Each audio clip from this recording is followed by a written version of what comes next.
On New Year's Day, my husband suddenly asked for a divorce. I smiled and agreed without hesitation, even giving up custody of our 2 children because I knew he was about to lose more than just a wife. As the holidays drew to a close, my husband suddenly brought up divorce. I readily agreed and even gave up custody of our 2 children.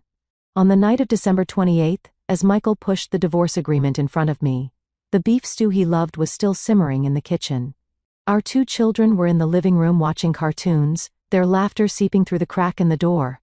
His expression was as calm as if he were discussing what to get at the grocery store tomorrow, not ending our 12-year marriage. "Kate, let's get a divorce. I'll take the 2 kids. The house is yours, and I'll give you another $100 0 inches compensation." He said the words, flowing so smoothly and naturally that it was obvious he had rehearsed them many times. I picked up the pen and signed my name on the agreement, without even looking at the specific clauses. "Fine. All I want is my freedom." Michael was stunned. All the persuasion explanations and reassurances he had prepared were now useless. He would never know that I had been waiting for him to say those words for 3 whole years. Disclaimer: the plot of this story is fictional. Any resemblance to actual events is purely coincidental. As Kate brought the last dish to the table, the clock on the wall pointed to exactly 7 p.m., roasted chicken, mashed potatoes, and sautéed green beans with garlic. All were favorites of her husband, Michael, and their children. "Dinner's ready," she called out to the living room. Leo, their 8-year-old son, and Mia, their 6-year-old daughter, raced to the table and climbed into their designated seats. Michael slowly emerged from his home office, still holding his phone. His brow slightly furrowed as he looked at the screen. "Did you wash your hands?" Kate asked the children. "Yes," the 2 children, chorus. Michael sat down at the head of the table, placing his phone beside him. Kate served him a piece of chicken, and then gave the children more food. She had been doing this for 12 years. It had become muscle memory. "Dad, are we going to Grandpa and Grandma's for New Year's?" Leo asked as he ate. "Yes, we'll go over on New Year's Day," Michael said, taking a bite of potato. "Did Mom buy you new outfits?" "Yes," Mia chimed in. "Mom bought me a sparkly red dress. It's so pretty." Kate smiled at her daughter. "Wear it to Grandpa and Grandma's. They'll definitely love it." The atmosphere at the dinner table was relatively harmonious. Michael asked a few questions about the children's schoolwork, and Kate reported on the progress of the holiday shopping. The children chattered about fun things that had happened at school. This was Kate's life. Married for 12 years, a stay-at-home mom for 8 years, her life revolved around her husband, children, and the house. She got up at 6 a.m. every day to make breakfast, drive the children to school, buy groceries, cook, clean, pick up the children from school, help with their homework, prepare dinner, and put the children to bed. It was a repetitive day-after-day cycle. After dinner, Michael went into his office as usual, saying he had to deal with work. Kate cleared the dishes, and the 2 children helped wipe the table. This was a habit she insisted on cultivating, even though they often left streaks everywhere. The sound of the dishwasher filled the kitchen. Kate wiped the counters mechanically, her gaze passing through the window to the thousands of lights in the high-rises across the way. Behind each light was a family, a story. Some were happy, some were not. Most, like hers, were neither good nor bad, just getting by. "Mom, can I watch a show for a little while?" Mia ran in and asked, looking up with her small face. "Have you finished your reading homework?" "Yes." Leo helped me with the hard words. Kate dried her hands. "You can watch for half an hour. You have to take a bath and be in bed by 9 o'clock. "Okay." Mia ran back to the living room happily. Kate finished cleaning the kitchen and went to the laundry room to fold the clothes. The December wind was bitingly cold, and the towels that had been hanging on the line outside were stiff. She brought them in warm and smelling of the cold air, Michael's dress shirts, the children's fleece jackets, her own yoga pants. All the clothes were mixed together just like this family, seemingly integrated on the surface. But in reality, each had its own texture and purpose. At 9 o'clock, Kate promptly urged the children to take a bath. Leo could already wash himself, but Mia still needed help. The bathroom was steamy, and her daughter's small body was soft and warm. Kate carefully lathered her with soap. "Mom, why is Dad always in his office?" Mia suddenly asked. "Dad has to work. But Chloe's dad doesn't work at home." Chloe said her dad plays Legos with her after work. Kate's hands paused for a moment. Every dad's work is different. Mia seemed to half understand, and was soon distracted by the bubbles. After blow-drying the children's hair, telling them a bedtime story and tucking them in, it was almost 10 o'clock.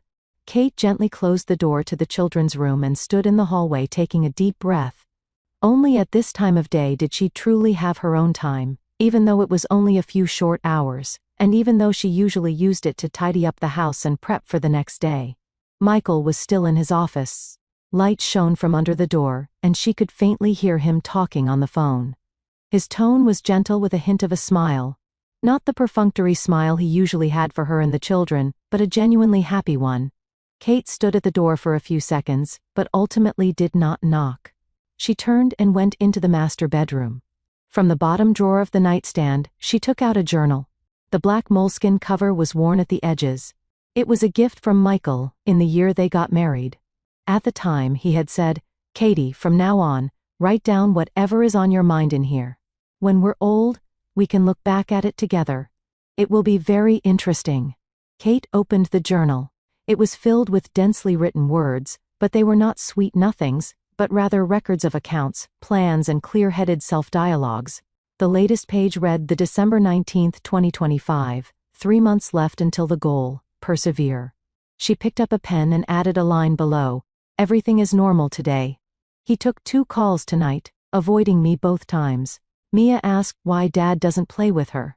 I was at a loss for words. After writing, she put the journal back in its place and covered it with a few books. Then she went to the bathroom to wash up, changed into her pajamas, and lay down on the bed. Their wedding photos still hung above the headboard. In the photo, she was 24 years old with a brilliant smile and eyes full of light. Michael had his arm around her shoulder, also looking blissful. 12 years had passed, and the photo had faded, just like their love. Kate turned off the lamp and lay in the dark with her eyes open. She heard the office door open, heard Michael's footsteps, and heard him go to the guest bathroom to wash up. They had been sleeping in separate rooms for 3 years. The reason was that Michael worked late and was afraid of waking her. The guest room door closed gently. Kate turned over and closed her eyes. She didn't need to check his phone to know that Michael was definitely texting some woman at this moment. Maybe the one named Jessica, or maybe someone else she didn't know about. 3 years ago, she had discovered the ambiguous texts on his phone, the unfamiliar perfume on his shirt, and the sudden increase in his late nights at the office on weekends. She had confronted Michael. He had explained that it was a colleague, a work requirement, and that she was overthinking it. Kate chose to believe him, or rather, she chose to pretend to believe him, because at that time she had no job, no income, and no way out. Her 2 children were still small, and she couldn't let them lose their complete family. But a person pretending to be asleep will eventually wake up. A year ago, she began to change quietly. She enrolled in an online accounting certification program and studied every night after her family had gone to sleep. She reconnected with her old college friends to inquire about job opportunities. She even started running on the treadmill and lost the baby weight she'd never quite shed. These changes were very small, and Michael didn't notice at all. In his eyes, Kate was still the meek and obedient housewife who couldn't do anything but take care of the children and the house. And that was exactly what Kate wanted. The sound of the wind outside the window grew louder. The weather forecast said it would snow tonight. Kate thought about the gifts she needed to bring to her in-laws' house for New Year's, the brunch she needed to prepare, and the gift cards for the kids. As she thought, she fell asleep. The next day was December 29th. Kate got up at 6 a.m. to prepare breakfast. Michael was up early for once, sitting at the dining table, looking at his phone. His expression somewhat absent-minded. "I've got all the gifts for your parents' house ready," Kate said, placing a plate of scrambled eggs in front of him. "I bought a nice bottle of scotch for your dad, and a cashmere scarf for your mom. I've also prepared the gift cards for the kids." Okay, Michael said, without looking up. "Did you sleep well last night?" Kate asked, pouring herself a glass of orange juice. "It was okay." Michael finally looked up at her, his eyes somewhat complicated. "Kate, tonight after the kids are asleep, let's talk." Kate's hand paused. "Talk about what?" "We'll talk about it then?" Michael stood up. "I'm going to the office to take care of some things first. I'll be back this afternoon. He hastily finished his breakfast, put on his coat, and left. Kate stood by the window, watching his car drive out of the subdivision and disappear into the morning mist. She had a feeling that what was coming was finally coming. Sure enough, that night after the children were asleep, Michael knocked on the master bedroom door. He was holding a folder, his expression deliberately serious. "Sit," he said, pointing to the small armchair by the window. Kate sat down, her hands on her knees, adopting a submissive and listening posture. This was the wife posture she had perfected over many years, one that would put Michael at ease. "Kate, we've been married for 12 years, Michael began, his tone heavy. "You've worked hard all these years, taking care of the kids and the household. I know all that." Kate didn't speak, waiting for him to continue. But Michael took a deep breath. "I feel that our marriage has problems. We have nothing in common to talk about anymore. Every day, besides the kids in the house, we hardly say a word. A marriage like this is torture for both of us." Kate lowered her eyes. So, Michael handed her the folder. "This is a divorce agreement I had drawn up. Take a look. The terms are very generous.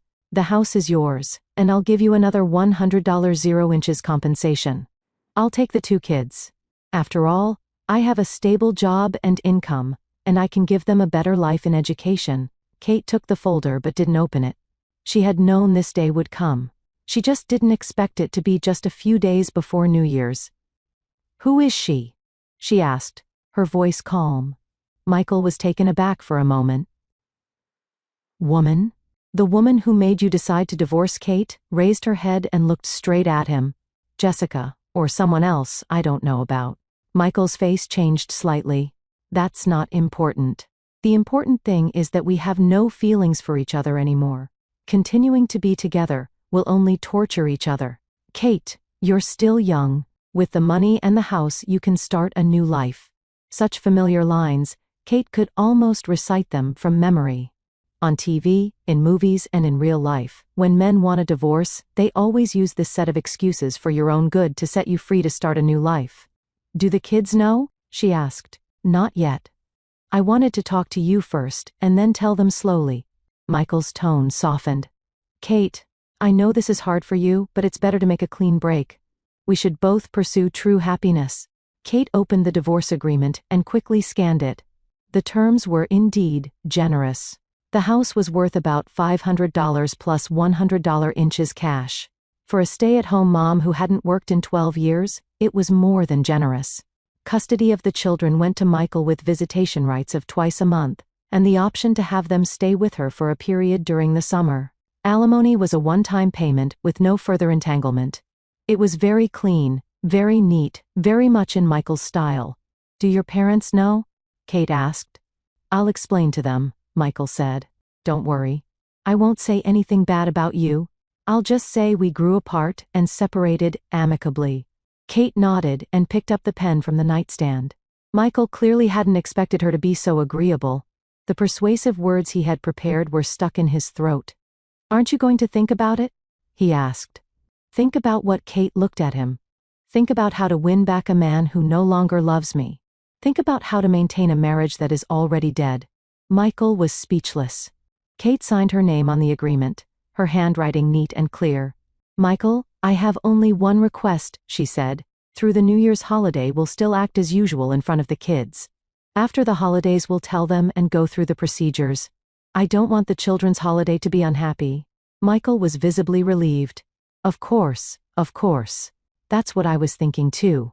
Also," Kate added, "during this period please continue to live at home. We can sleep in separate rooms, but don't act abnormally in front of the children." "Okay. I promise." Kate handed the signed agreement back to him. "Then that's it.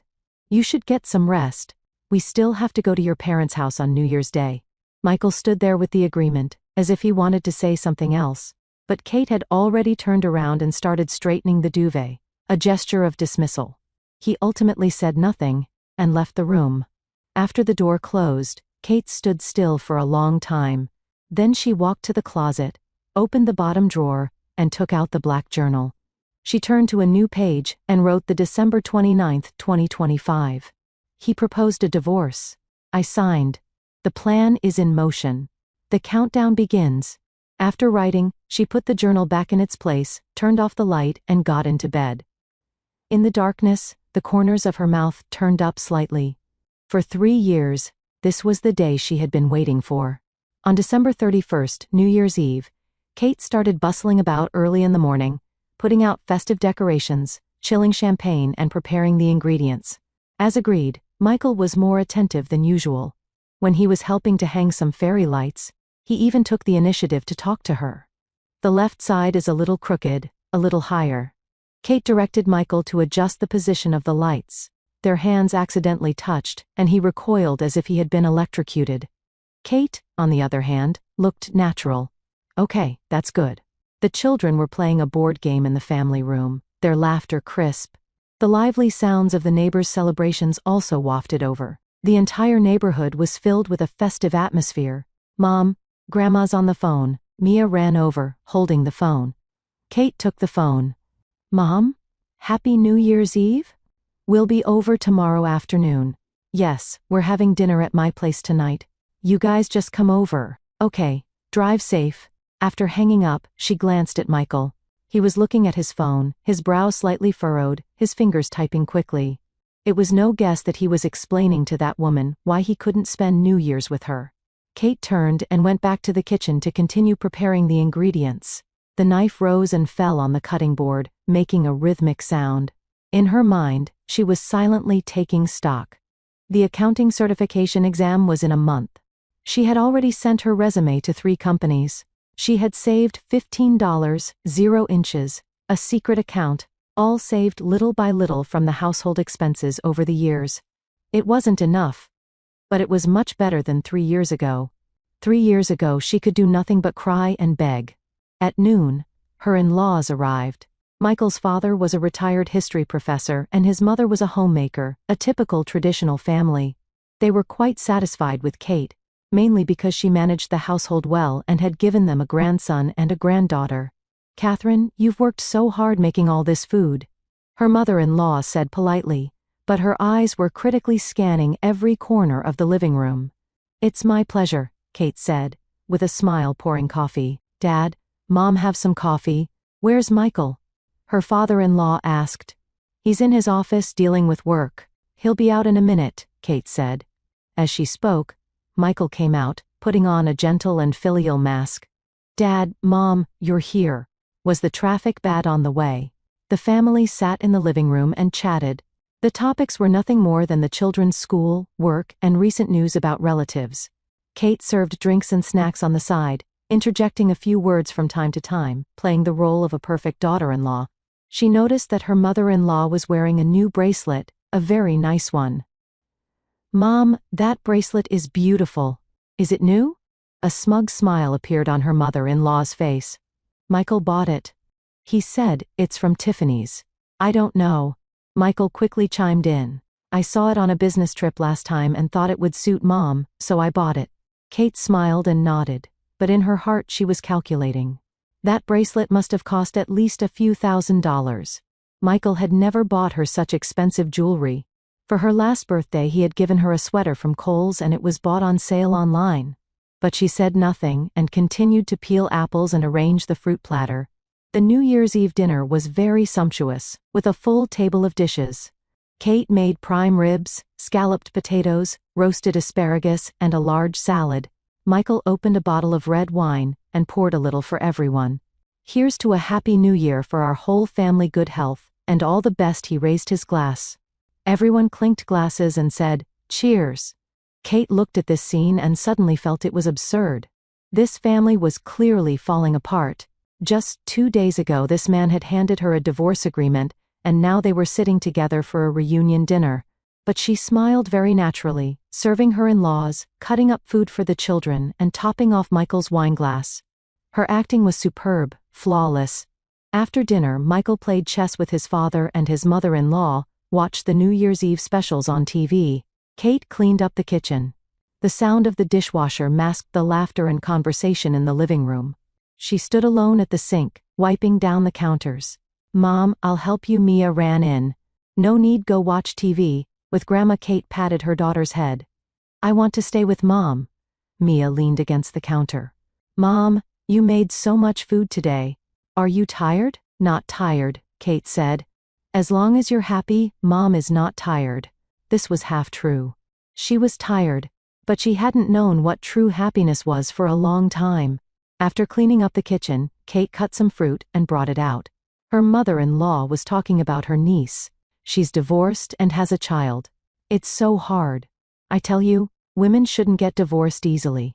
It's always the woman who suffers. This was clearly directed at Kate.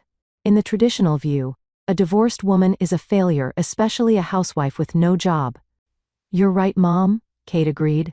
So women should have their own careers and not rely entirely on men. Her mother-in-law was taken aback, not expecting her to say that.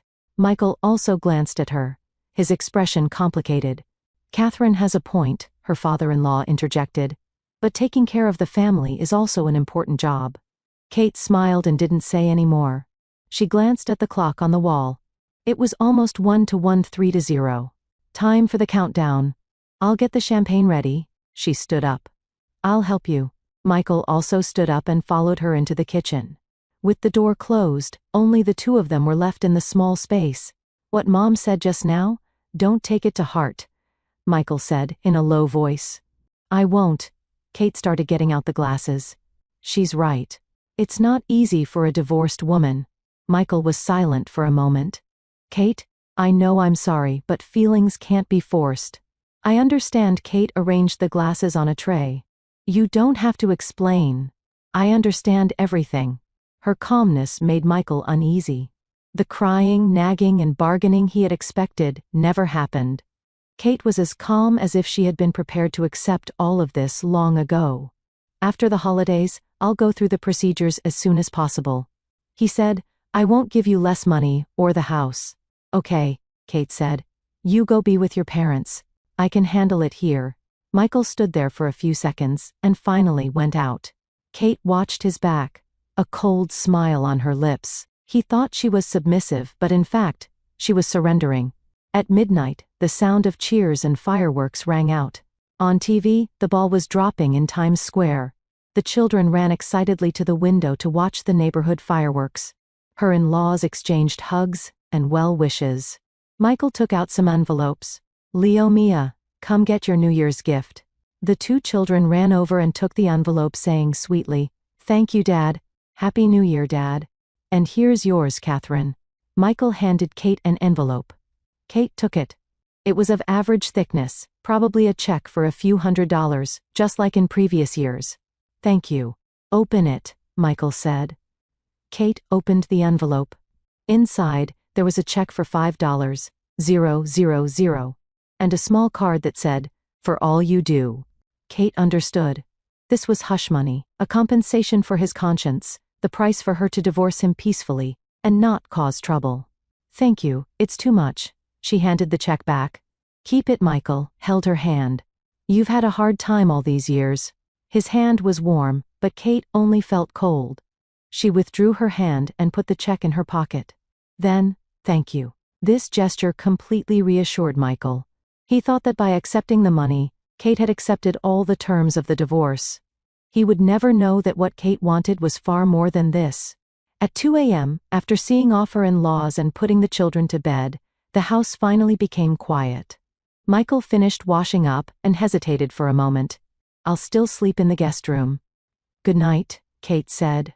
She went back to the master bedroom but didn't go to sleep right away. From the depths of the closet she took out a small fireproof box. Inside were various documents. Her social security card, college diploma, professional certifications, and a few passbooks and bank cards. These were all things she had secretly prepared over the years. The diploma and certifications were her confidence, and the bank accounts were her way out. At the bottom was an employment contract she had just signed last week for an accountant position at a mid-sized firm with an annual salary of $65. She would start work after the holidays. The company valued her 10 years of prior work experience and her recently obtained certifications and agreed to give her a chance. $65 a year might be what Michael spent on business trips, but for her it was the starting point of a new life. Kate put the things back in their place and then opened her phone to check the messages in her study group. She had scored at the top of her class in the final exam for her certification program. The instructors sent her a private message asking if she was interested in pursuing a higher-level CPA license. She replied, "Thank you, I will consider it." Turning off her phone, Kate lay down. The sound of fireworks outside had become sparse with only a few sporadic pops, like the final echo of this marriage. She closed her eyes and scenes from the past 3 years flashed through her mind, the shock and pain of discovering Michael's infidelity, the despair of deciding to endure it, the calmness of making a plan, and the determination of implementing it step by step. The most difficult moments had passed. Now she just needed to follow the plan and take the last few steps. Michael didn't come home until 10 p.m. on New Year's Day, with the faint smell of alcohol and perfume on him. Kate was reading a book in the living room. Without looking up, she asked, "Have you eaten?" "Yes," Michael said a little guiltily. "A client dinner. I couldn't get out of it." Kate turned a page of her book. "The children are already asleep. Keep your voice down." Michael stood in the middle of the living room looking at her calm profile. Suddenly he felt an indescribable sense of unease. This unease had started when Kate had readily signed the divorce agreement and had grown stronger with time. None of the reactions he had expected had occurred. No crying, no questioning, no bargaining. Kate was as calm as if she had known this day would come, even as if she had been waiting for it. "Kate," he began, "let's talk." Kate closed her book and looked at him. "Talk about what the divorce agreement is already signed. What else is there to talk about?" "You?" Michael chose his words carefully. "Can you really accept it? I mean the divorce and the children going with me. What can I do if I can't accept it?" Kate retorted. "Cry and beg you to come back. Would that work?" Michael was at a loss for words. "Michael, we've been married for 12 years. I know you." Kate stood up and walked over to him. "You won't change your mind about something you've decided. Since that's the case, why shouldn't I be more dignified and save myself some pride?" What she said was logical, but Michael still felt that something was wrong. The Kate in front of him was too calm, too rational, not at all like the gentle, even somewhat weak wife he knew. "As for the children, as we agreed, we'll tell them after the holidays are over," Kate interrupted him. "During this period I hope you will cooperate. At least in front of the children, we should still appear harmonious." "I will," Michael promised. Kate nodded and turned to walk towards the bedroom. After a few steps, she turned back. "By the way, as for your parents, you explain it to them yourself. I don't want to hear any gossip about me from them." "I won't. I'll handle it." Kate closed the bedroom door. Michael stood in the living room, not moving for a long time. He took out his phone wanting to call Jessica, but after thinking about it he put it down. For some reason he didn't want to make this call in Kate's house. In the guest room, Michael tossed and turned. He recalled Kate's changes in recent months. She had started wearing makeup and dressing up, enrolled in an online course, and would occasionally go out to dinner with friends. At the time he thought it was a good thing. It meant that Kate had her own life and wouldn't be too dependent on him. Now that he thought about it, these changes might have been premeditated, but he quickly dismissed the idea. How could Kate have premeditated a divorce? She was a housewife. How could she live without him? He must be overthinking it. The next day it was customary to visit one's own parents. Kate took the children back to her parents' house. Michael used the excuse of having to work and didn't go. This was exactly what Kate wanted. She needed some time alone with her parents to talk. Kate's parents lived in the old part of town. The house was not big, but it was very clean. Her father was a factory accountant before he retired, and her mother was an elementary school teacher. They were both honest and down-to-earth people. "Why are you alone? Where's Michael?" her mother asked. "He has something to do with the office and can't come." Kate put down the gifts. "Dad, Mom, I have something to tell you." Seeing her serious expression, her parents exchanged a look. They both had a bad feeling. Kate had the two children go to the den to play and then closed the living room door. "What's wrong? What happened?" her mother asked anxiously. "Michael wants a divorce," Kate said calmly. "I've already signed." The living room was completely silent. The coffee cup in her father's hand almost fell to the ground. Her mother's face turned pale. "What divorce? Why is he seeing someone else?" "Yes," Kate said. "It started 3 years ago. I just never said anything." "How is that possible?" Her mother couldn't believe it. Michael seems so decent. Mom, people change. Kate held her mother's hand. Don't get excited. Let me finish. She told her parents everything. Her endurance for the past 3 years, the process of discovering Michael's infidelity and the recent signing of the divorce agreement. But she concealed the part about her own preparations, only saying that she was forced to accept it. That bastard, her father trembled with anger. I'll go give him a piece of my mind. Dad, don't go. Kate held her father back. It's useless. His heart is no longer in this family. Forcing him to stay is meaningless. Then what about you? What about the children? Her mother said. Her face streaked with tears. You haven't worked for so many years. How will you live after the divorce? I have a plan, Kate said. The house is mine, and he'll give me $100. I can start work after the holidays. I found a job in accounting position paying $65 a year. Her parents were stunned. They hadn't expected their daughter to have a plan already. You found a job? Her father asked. Yes, I signed the contract before Christmas. I start next week, Kate said. Dad, I've put all the accounting knowledge you taught me to use. Her father's eyes welled up with tears. When she was young, he had wanted his daughter to study accounting, thinking it was a stable profession. But after Kate got married and became a full-time housewife, he had always regretted it. Good, good, her father nodded repeatedly. It's good that you have a job. With a job, you'll be okay. But the children are with him, Kate said, in a low voice. I've given up custody. What her mother became agitated again. How can you give up the children? They are your flesh and blood. Mom, what can I do if I don't give them up? Kate smiled bitterly. I have no job, no income. Will the judge award the children to me?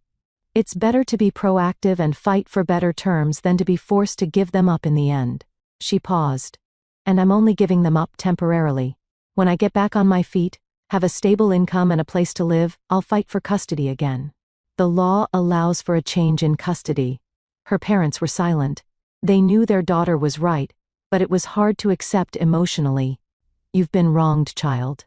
Her father patted her on the shoulder. It's all my fault for not being capable enough to support you. Dad, don't say that, Kate shook her head. This is my own choice. I'll bear the consequences myself. All I need is your support. Don't go and make a scene with Michael. Don't give him any leverage. Her parents finally agreed. Although they felt sorry for their daughter, they also knew that making a scene would not be good for Kate. This society is already unfair to divorced women, let alone a housewife with no job. At lunch, the 2 children were very happy, completely unaware of the heavy conversation the adults had just had. Kate served her parents peeled shrimp for the children and acted as usual. Only her mother would occasionally wipe away a tear, which Kate stopped with a look. After lunch, Kate took the children to a nearby park. The park was cold in winter, but the sun was good. The children ran on the grass and Kate sat on a bench, watching them. Mom, are you unhappy? Mia ran over and hugged her legs. No. Mom is very happy. Kate patted her daughter's face. But you're not smiling, Mia said. Kate forced a smile. How about this?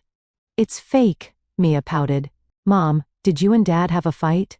Children's sensitivity is beyond adults' imagination. Kate's heart tightened, but she remained calm on the surface. No, Mom and Dad are fine. It's just that Mom is a little tired lately. Then Mom should rest more. Mia hugged her. When I grow up, I'll help Mom with the housework, and Mom won't be tired anymore. Kate's tears almost fell. She hugged her daughter tightly, smelling the sweet scent of the child. This little life that she had carried for 9 months, how could she bear to give it up? But she had to. A temporary separation was for a longer-term reunion. Mia promised Mom one thing. Kate said. What is it? No matter what happens in the future, you have to remember that Mom will always love you and your brother. Kate looked into her daughter's eyes. Always and forever. Mia seemed to have understand, but she still nodded. I will always love Mom too. Kate kissed her daughter's forehead, her heart filled with strength. For her children, she had to be strong. She had to succeed. On the way home, Kate received a message from her attorney. Some evidence has been collected, including hotel records and credit card statements. More direct evidence is needed. She replied, Continue. Everything must be in place by the end of the week. The street scene outside the car window flew by. Kate looked at this city where she had lived for 12 years, and suddenly felt it was strange. But being a stranger was also good. It meant she could start over. From January 3rd to the 7th, life went on as usual. Michael still left early and returned late, and Kate still played the role of a virtuous wife and loving mother. But Michael felt more and more that something was wrong. Kate was too calm, so calm that it was unsettling. On the night of the 8th, Michael finally couldn't take it anymore and knocked on the master bedroom door after the children were asleep. "Kate, let's talk." Kate was reading a book. She took off her glasses. "Talk about what again?" "You." Michael hesitated for a moment. "What are your plans for the future?" "I mean, after the divorce? Find a job and start over," Kate said. "Otherwise, wait to go broke." "I don't mean that." Michael walked in and sat down on the edge of the bed. "I mean, if you need help like finding a job or no need," Kate interrupted him. "I can take care of myself." Michael looked at her and suddenly realized that Kate had changed. Not her appearance, but her eyes. In the past, her eyes were always gentle, even a little timid. Now they had become sharp and determined. "Kate, do you hate me?" he asked. "Hate," Kate laughed. "Hate is too tiring." "Michael, I don't hate you. I'm just disappointed in you, and even more disappointed in myself for being so blind for so many years." These words were more hurtful than hate. Michael's face changed slightly. "I know I'm sorry. No need to explain," Kate said. "We've already signed the agreement. We'll soon have no legal relationship. We've had no emotional relationship for a long time. So there's really no need to explain." The distance in her tone made Michael feel very uncomfortable. He stood up. "Then, you should get some rest." At the door he turned back. "Kate, no matter what, I hope you're well." "I will be," Kate said. "Definitely." The door closed. Kate picked up her phone and sent a message to her attorney. "He's getting suspicious. Speed up the process. Also check his recent large transfers, especially to that woman." Soon the attorney replied, "I'm on it. By the way, the change in his company's shareholding that you asked me to check has a lead. 6 months ago he transferred 10% of his shares to a shell company. The legal representative of that company is Jessica's younger brother." Kate's eyes narrowed. Michael had not only cheated, he was also hiding marital assets. This required an adjustment to her previous plan. $100,000 and a house were far from enough. She replied, "Collect all the evidence, including the share transfer documents, bank statements, and communication records. I'll need them by this weekend."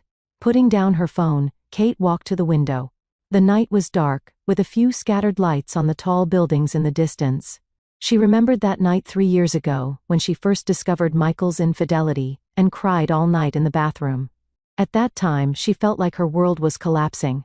But now standing here, she only felt calm and determined. People are forced to grow. Gentleness is because there is someone to rely on. Strength is because there is no other choice. Kate had no other choice, so she had to be strong. On Friday, January 10th, Kate prepared a large table of dishes as usual. Michael also came home for dinner on time. At the dinner table he announced, "Let's go out to eat as a family tomorrow night. I've booked a nice restaurant." "Okay," the children cheered. Kate glanced at him. Why the sudden desire to eat out? "It's the weekend, and it'll be nice to do something special," Michael said, "and we might not have the chance in the future." His words were meaningful. Kate understood. He wanted to play the role of a harmonious family one last time before the divorce, perhaps for his own conscience, or perhaps to leave a good memory for the children. "Okay," Kate agreed. She also had her own plans. After tomorrow, everything would change. Let tonight be the last supper of this family. That night, after the children were asleep, Michael knocked on the master bedroom door again. "Still up?" Kate asked. "I want to talk to the children after dinner tomorrow night," Michael said. "It's time to tell them about the divorce." Kate nodded. "Okay, but I want to be there." "Of course," Michael said. "Kate, thank you. Thank you for your cooperation during this time." "No need to thank me," Kate said. "I'm also doing it for the children." Michael stood at the door hesitating. In the end he only said, "Get some rest. Good night." "Good night." Kate closed the door and leaned against it. Tomorrow everything would end and everything would also begin. She took out the black journal, turned to the last page and wrote the January 10th, 2026. Ready? New life tomorrow. After writing, she closed the journal and put it in her purse. This journal, which had recorded her mental journey for the past 3 years, was her most private witness. After tomorrow, it would become the past. The next evening, Kate began to prepare for the negotiation. She changed into a new sharp pantsuit, put on light makeup and tied her hair into a neat ponytail. The person in the mirror didn't look like a stay-at-home mom at all, but more like a corporate executive. Michael was stunned when he saw her. Wow, where are you going dressed like that? Can't I, Kate retorted. No, I just think it's a bit formal for dinner, Michael said. Today is an important day. It's good to be formal, Kate said meaningfully. Michael thought she was referring to the showdown with the children, and didn't ask any more questions. He didn't know that the important Kate was talking about had a completely different meaning. At 6 p.m., the family set off for the restaurant. Michael had booked a high-end steakhouse with a private room suitable for talking. The children were very excited because they rarely came to such an expensive restaurant. When ordering, Michael was very generous, ordering the children's favorite dishes. He ordered a bottle of Cabernet for himself, and also poured a glass for Kate. It's a special occasion, have a little, he said. Kate didn't refuse. She needed a little alcohol to calm her nerves, although she was already well prepared. Halfway through the meal, Michael put down his fork and cleared his throat. Leo, Mia, Dad has something to tell you. The children looked up at him. Dad and Mom, Michael glanced at Kate. We've decided to separate. From now on, Dad and Mom won't live together anymore. The private room was completely silent. Leo was the first to react. Are you getting a divorce? This word coming from an 8-year-old child's mouth had a surreal absurdity. Kate's heart ached, but she remained calm on the surface. Yes, Michael said with difficulty. But don't worry, Dad and Mom still love you. It's just, we just won't live together anymore. Why? Mia asked, tears welling up in her eyes. Because? Michael didn't know how to explain. Because your father has fallen in love with someone else, Kate calmly took over. He has a new family outside, so he doesn't want us anymore. These words were like a bomb exploding in the private room. Michael's face turned pale. Kate, what the hell are you talking about? Kate took a manila folder from her purse and pushed it in front of him. These are your hotel records with Jessica starting from 3 years ago. A total of 47 times. Do you need me to read them to the children? Michael's face turned white instantly. He grabbed the documents, his hands trembling. You investigated me. Of course. Kate took out another document. These are your credit card statements. Last year alone, you spent over $50 on gifts for her. And this, she tapped the final document, is the proof that you fraudulently transferred company shares to her younger brother 6 months ago. With every sentence she said, Michael's face turned a shade paler. The children looked at their parents, completely confused about what was happening, but they could feel the terrifying atmosphere. Kate, let's go outside and talk. Michael stood up, his voice trembling. Why go outside? Kate sat still. The children have the right to know the truth. Michael, you wanted a divorce. Fine. I agree. But not according to your agreement. She took out another document from her purse. This is my divorce agreement. The house is mine. The full value of the shares you transferred, estimated at $1.2 million, is mine. In addition, you will pay $200 inches damages for emotional distress, and full custody of the children is mine. You're crazy, Michael hissed. On what grounds? On these grounds, Kate pointed to the evidence on the table. On the grounds of your infidelity. On the grounds of your fraudulent transfer of marital assets. On the grounds of your attempt to deceive me and your children. Michael, if this evidence is submitted to the court, how do you think the judge will rule? How will your investors react? Michael collapsed back into his chair, sweat beading on his forehead. For the first time he realized that he didn't know Kate at all. This seemingly gentle and weak woman had secretly collected so much evidence and laid such a big trap. You knew all along. His voice was hoarse. I knew 3 years ago, Kate said. I didn't expose you then because I had no job, no income and no ability to raise the children alone. But now I do. She looked at the children. Leo, Mia, Mom has to tell you Dad made a mistake, and he won't be living with us. But Mom wants you. Mom will work hard to give you a good life. Are you willing to live with Mom? The two children were already in tears. Mia threw herself into Kate's arms. I want Mommy. I want Mommy. Leo also walked over and hugged Kate's arm. I also want Mommy. Kate hugged the children, her tears finally flowing. But these were not tears of weakness, but tears of release. Tears of victory. Michael watched this scene and suddenly felt like an outsider. This family he had lived in for 12 years. These people he thought would always belong to him had all left him in an instant. Kate. We can talk about the terms. He tried to salvage the situation. There's nothing to talk about. Kate wiped away her tears. Sign this agreement. If you don't, we'll see you in court. At that time, not only will this evidence be made public, but your company's shareholders and clients will also know. Think it over. Michael knew she meant what she said. If this evidence was exposed, his career would be over. The company was trying to secure a new round of funding. If a scandal broke out at this time, everything would be ruined. He picked up the pen, his hand trembling so much that he could barely hold it. The moment he signed his name on the agreement, he felt his world collapse. Kate put away the agreement and took out another document. This is a supplementary agreement. You will pay $3,000 a month in child support for the two children until they graduate from college. In addition, you can visit them once a week, but you must make an appointment in advance and get my consent. Michael signed numbly. All he wanted now was to get out of here, out of this suffocating place. Okay, you can go now, Kate said. The children are coming home with me tonight. I'll take them to school on Monday. Michael stood up and looked at the children. Mia hid in Kate's arms and wouldn't even look at him. Leo looked at him, his eyes filled with disappointment and anger. Leo, Mia. Dad. He wanted to say something but couldn't. Let's go, Kate interrupted him. Don't make the children more upset. Michael took one last look at them and turned to leave.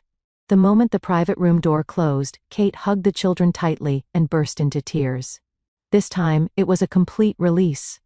The next morning, Kate woke up earlier than usual. She made pancakes and woke up the children. The children's eyes were still a little swollen, but they were in good spirits. Mom, are we moving today? Leo asked. Soon, Kate said. We'll stay here for a little while. We'll move when Mom finds a new house. But from today on, Dad won't live with us anymore. Mia lowered her head and said in a small voice, I miss Dad. Kate squatted down and hugged her daughter. I know, sweetie. When you miss Dad, you can call him or go see him on the weekend. But from now on, Mom will be the one mainly taking care of you. Okay. Mia nodded. Mom, will you always be with us? Of course, Kate kissed her daughter. Mom will always be with you. After dropping the children at a friend's house for a play date, Kate went to her attorney's office. Sarah had already prepared the documents and was waiting for her to sign. The divorce agreement has been notarized. This is a copy. Sarah handed her the document. The custody change procedures are also being processed. It should be done in about a week. Michael is very cooperative. It seems he was scared by your evidence. He wasn't scared.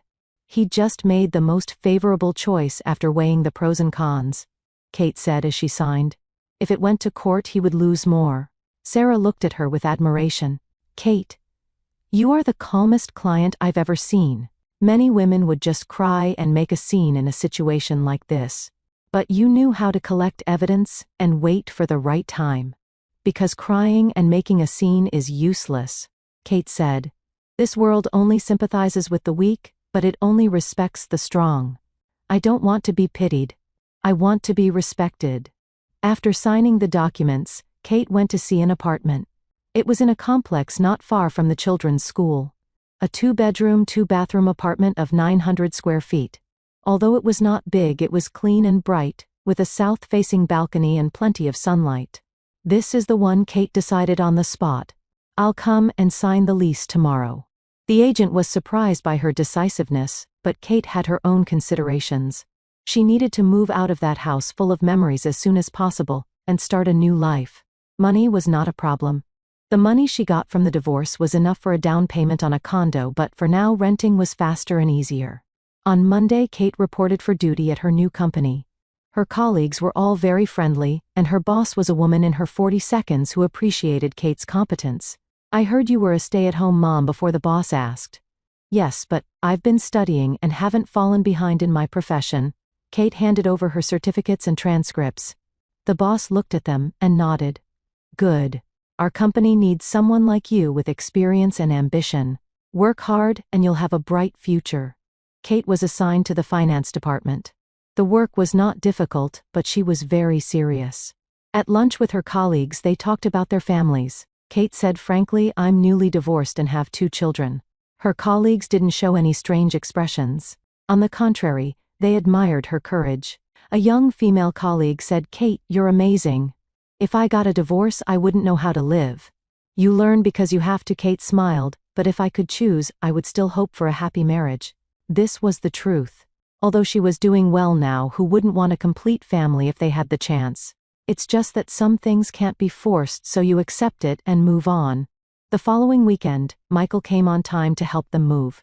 He looked haggard but didn't say much and silently moved boxes.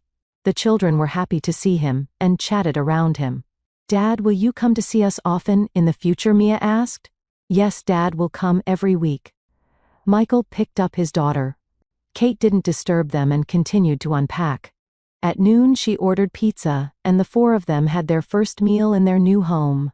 The atmosphere was a bit subtle, but it was still harmonious. When Michael was about to leave after lunch, Kate saw him to the door. He hesitated for a moment and said, Kate, I'm sorry and thank you. Don't thank me, Kate said. Just live a good life. For the children, you too. Michael left. Kate closed the door and leaned against it. This time it was a real farewell. A farewell to the past 12 years. A farewell to the weak and dependent person she used to be. Mom, are we going to live here from now on? Leo asked. Yes, this is our new home. Kate opened her arms. Come here for a hug. The 2 children threw themselves into her arms. The 3 of them hugged each other. Kate felt that this was the whole world. That night, Kate told the children a bedtime story. A new room, a new bed, a new beginning. The children quickly fell asleep with smiles on their faces. Kate sat in the living room and opened her laptop. She registered a blog called 35 and Starting Over. In her first post, she wrote about her divorce experience, her mental journey, and how she went from despair to hope. After publishing it, she closed her computer and walked to the balcony. The balcony of her new home was not big, but she could see the city lights in the distance. The night wind was cool, but Kate's heart was warm. Her phone rang. It was her mother. Katie, have you finished moving? Was it smooth? Very smooth, Kate said. Mom, don't worry, I'm fine. That's good. Her mother's voice was a little choked. Katie, Mom is proud of you. I'm proud of myself too, Kate said. This was the truth. After hanging up, her phone rang again. This time it was Michael. Kate answered but didn't speak. Kate, Michael's voice was very tired. You won. But I have a question for you. Did you really never love me? He asked. Were these 12 years all an act? Kate was silent for a long time. I did love you. Once I loved you very, very much. But love can be consumed, can be betrayed. Michael, you were the one who stopped loving first. You were the one who betrayed first. All I did was protect myself and my children. Suppressed sobs could be heard from the other end. Kate didn't comfort him. Just listened quietly. Once his tears would have made her heart ache. Now they only made her feel ironic. I'm sorry, Michael said. I don't need your sorry, Kate said. What I need is for you to keep in touch with the children. Pay child support on time and not disturb our lives. That is your best apology. She hung up and blocked Michael's number. From now on, they were only legally related. Other than that, they had nothing to do with each other. Back in the room, Kate looked at the children's rooms. The light from the small night light shone through the crack in the door, warm and reassuring. She gently closed the door and went back to her own room. On the nightstand were her professional certifications and work ID. Next to them was a photo frame of the children. In the photo, the 3 of them were smiling happily. Kate lay down and closed her eyes. Tomorrow was another new day. A new challenge, a new hope. But she was not afraid anymore. Because she knew that no matter what she encountered, she could face it, she could overcome it. Because she was no longer the stay-at-home mom who depended on her husband. She was Kate, a 35-year-old single mother, an accountant, an independent woman. This was her new identity. This was her new life. And she liked it very much. When marriage becomes a cage, letting go is freedom. Giving up custody is not giving up on the children, but choosing a wiser way to protect them. A woman's true confidence is not her marriage but her ability to survive independently. Ending a relationship is not scary. What's scary is exhausting yourself in a dead relationship. Thanks for watching. Take care. Good luck.